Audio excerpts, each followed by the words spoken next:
دوستوں ساتھیوں، کرونا بیماری پھیلنے نہ پائے اس کی وجہ سے آج پوری دنیا میں کاروبار بند ہے۔ ہمارا دیش غریب ہے، یہاں غریبی اور امیری کے بیچ میں بہت گہری کھائی ہے۔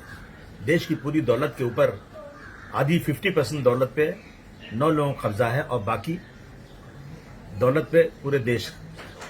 آج 40 سے 50 کروڑ لوگ جو ہیں روز کنواں کھودتے ہیں، روز پانی پیتے ہیں۔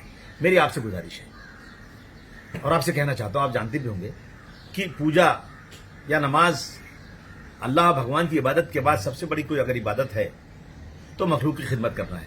آپ نے پڑھا ہوگا کہ ایک پیاسے کتے کو ایک طوائف نے پانی پلا دیا تو اللہ نے اس کو جنت نصیب کر دیا۔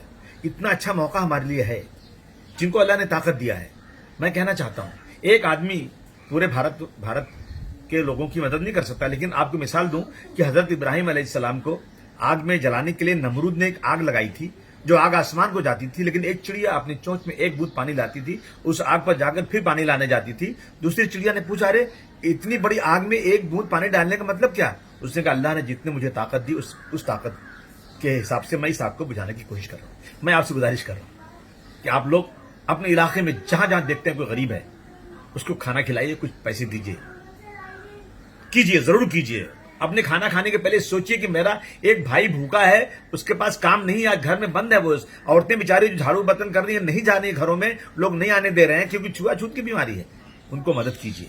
اور اگر آپ کو لگتا ہے کہ آپ کے علاقے میں کوئی ایسا نہیں ملتا ہے، آپ نے کبھی یہ کام نہیں کیا، تو آپ مجھے کنٹیکٹ کیجیے، ابو عاصم اعظمی کو۔ میں نمبر دیتا ہوں 9820891689۔ دوسرا نمبر لکھیے 9869999910۔ میرے لوگ اس پہ ملیں گے آپ کو اور ہم مل کے کام کریں گے۔